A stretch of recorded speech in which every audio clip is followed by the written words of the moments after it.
Hey everybody, 2.6 multiplying and dividing rational expressions. This is the second last lesson for chapter 2. Okay, so we're taking a step further. Yesterday we learned that we just did with single fractions. Now remember, rational means fractions, so now we're dealing with multiple fractions. So today we're looking at multiplying and dividing, and then tomorrow's lesson will be on adding and subtracting. Okay, so we're going to start with some easier ones and then work our way down to more difficult ones. So this is the steps we're going to do, and it's very similar to the ones we did yesterday. So factor out the numerator and denominator. Then we're going to cancel out common factors or divide them out. Multiply the numerators and denominators together, and then lastly, we'll state the restrictions on the denominators only. Okay, so let's do the first one. I'm going to show you two ways to this one.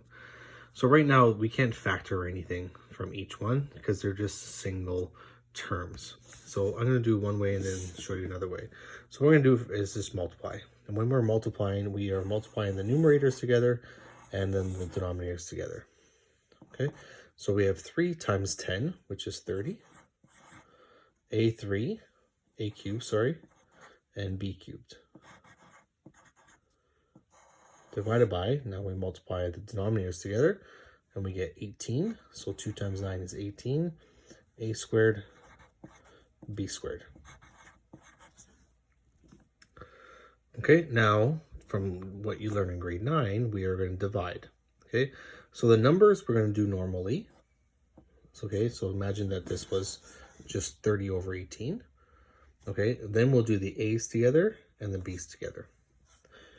So if we did 30 over 18, if you divide it, we get a decimal. So what we want to do instead is reduce it.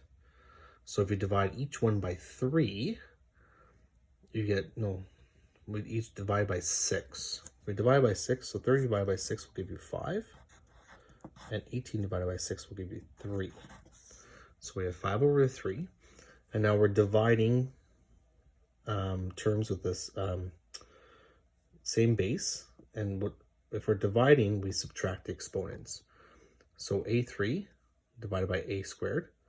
So divide, we subtract. So 3 minus 2 gives you just a. And then the b, 3 minus 2 gives you just 1. So b to the power of 1. You could write the ones if you want to, but you don't need to. And then that's it. Okay, I'm going to show you a different way, though, you could do this. So we have 3a cubed over 2b squared times 10b cubed over 9a squared. So another way to do it is to cancel out before you actually multiply. Okay, so for instance, and when you simplify it, we do them across, so numerators and denominators. So if we look here, we could divide this one by 3 and this one by 3. So when we divide this one by 3, we get 1. And when we divide 9 by 3, we get 3. Okay, we're reducing it. Okay, now this way, we could divide each one by 2. So we divide this by 2, we get 1. And if we divide 10 by 2, you get 5.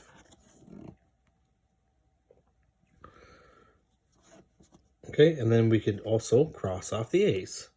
So we have a to the power 3 and a squared. So we could cross off 2 from here and cross off 2 from here. So we're left with 1.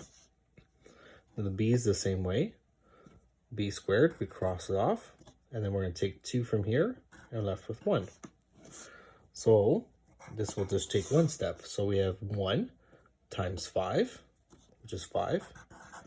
We're left with a to the power 1, which is just a, and b to the power 1, which is just b. Okay, we cross off the b's and the a's from here, so we just left with 1 times 3, which is 3. So you notice that we get the same answer. Okay, so for this method, I'm comfortable with whatever way you want to do. So which way you feel comfortable with. So one, you can multiply them, divide through, or here we could start reducing. It looks a little bit more complex, but if you get the hang of this one, This is the best way, the best method to use. Okay, number 2, simplify. State any restrictions. Okay, so again, first step, factor numerator and denominator.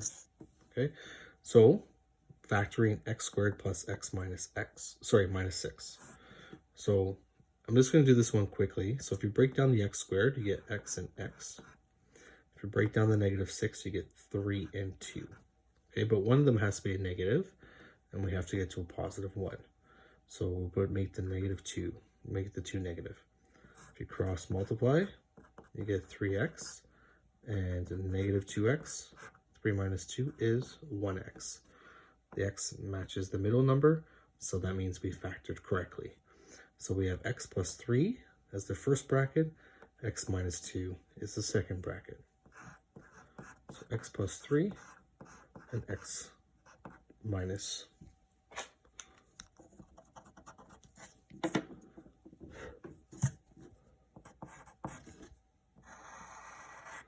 Okay, so that was the factor here. Here I'm just going to do it quicker. So two numbers that multiply -15 to add up to 2. It would be x plus 5 and x minus 3. Okay, and then multiplied by x minus 3 and x minus 2. With these ones, I like to put brackets around them. Okay, it just makes it easier to then cancel out. So we factor out the numerators and denominators fully. We can't factor anything here, so we leave it as is. Second step, cancel them out. So cancel any factors that are the same on the numerator and the denominator. So if we look here, we have an x minus 3 and an x minus 3. So we're going to cross these ones out. They cancel out. And x minus 2 and x minus 2 cancel out. Okay, third step, multiply numerators and multiply them together. Well, we don't have anything left here, so we're just left with the x plus 3 over x plus 5. And our last step, which I just realized I forgot to do it for the first step, we'll go back to it, state the restrictions, denominators only. So, but be careful here.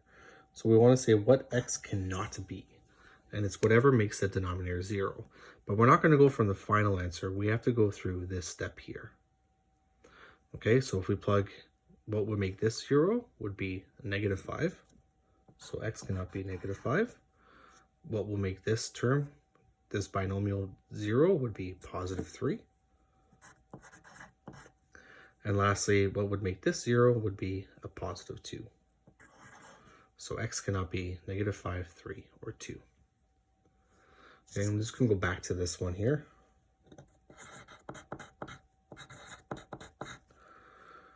So I forgot to do the restrictions. So if we plug, what number can we plug in here to make this equal to 0? And that would be 0, because 0 times 9 is 0. So a cannot be 0, and here b cannot be 0. Okay, it's pretty simple. So factor, cross out, and then multiply. And then state restrictions. Okay, so the last one is dividing now. So we're going to do the same steps, factor. But when we divide fractions, you can't actually divide fractions. So what we do is we multiply by the reciprocal. So the second fraction, so the fraction after the division sign, we're going to flip it. Okay, so we're going to do the reciprocal.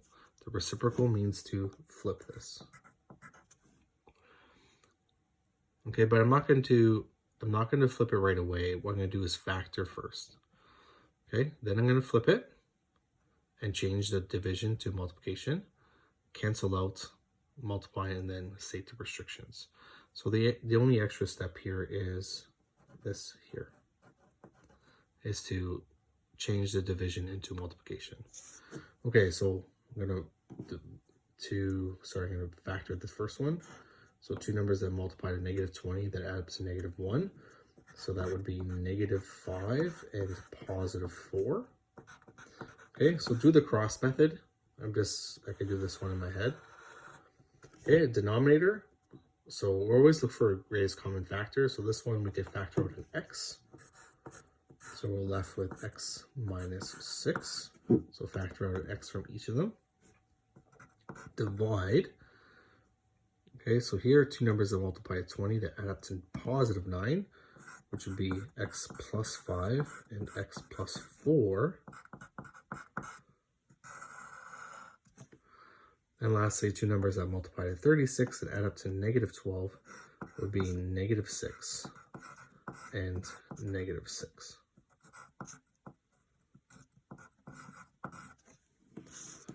Okay, so factor first because it'll make sense when we get to the last step. So we factor them all. Okay, do not cancel out at this step. We're going to cancel out after we change it to multiplication. So instead of division, we're going to multiply. So we're going to flip this to the reciprocal and we're going to change it to multiplication. So x minus 5, x plus 4, x minus 6, multiplied by the reciprocal, which is x minus 6, all over, sorry, this is moving, x plus 5 and x plus 4. So cancel out, we have x plus 4 here in the numerator and the denominator. So they have to be in the numerator and denominator. X minus 6, cross off with one of these. Can't cancel out both, only one at a time. This is close, but we can't, they're opposite signs. Okay, so what we're left with is x minus 5 times x minus 6. So we'll move it up here.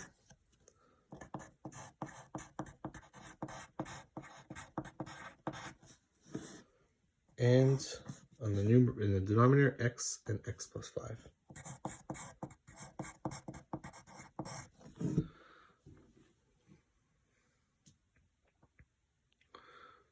Okay, so in the book as well, when you multiply, they want you to actually expand the numerators. Okay, they want you to expand this.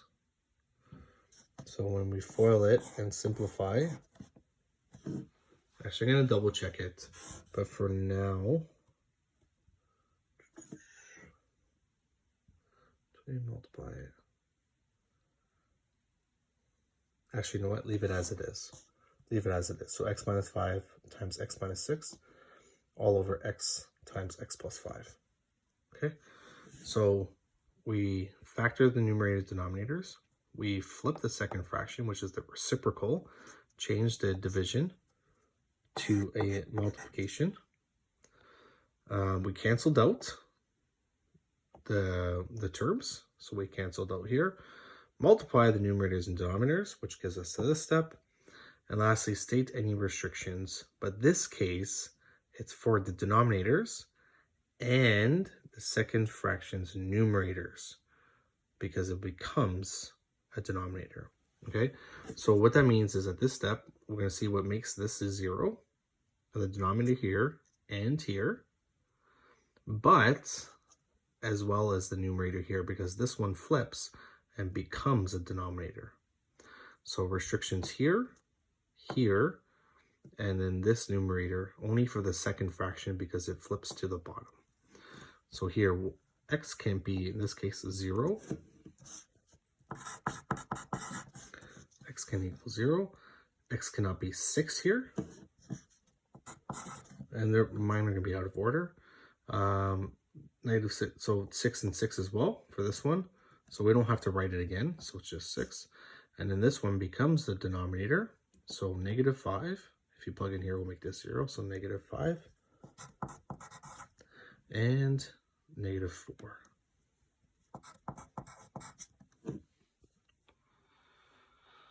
Okay, and that is the lesson for 2.6.